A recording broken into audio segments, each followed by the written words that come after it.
चोपडा तालुक्यात सततचा पाऊस सुरू असल्याने शेतातील पिकं ती पावसामुळे पिवळी पडत आहेत। सतत पाऊस पडत असल्याने शेतातील पाणी बाहेर निघत नाही।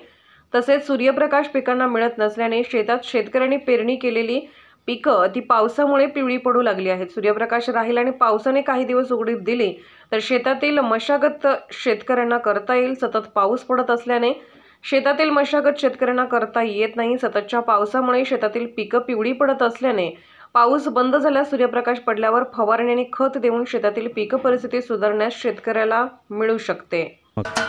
महाराष्ट्राचे सर्वमान्य दैनिक समर्थ गावकरी अहमदनगर, पुणे, नाशिक, जळगाव, धुळे, नंदुरबार, सोलापूर, कोल्हापूर, सांगली, सातारा, मुंबई, ठाणे, पालघर, रत्नागिरी, रायगड, सिंधुदुर्ग, नांदेड, उस्मानाबाद, बीड, औरंगाबाद, नागपूर, गडचिरोली, भंडारा, गोंदिया, अकोला, यवतमाळ, बुलढाणा येथून एकाच वेळी प्रसिद्ध होणारे एकमेव दैनिक, सर्वसामान्य जनतेचे खुले व्यासपीठ।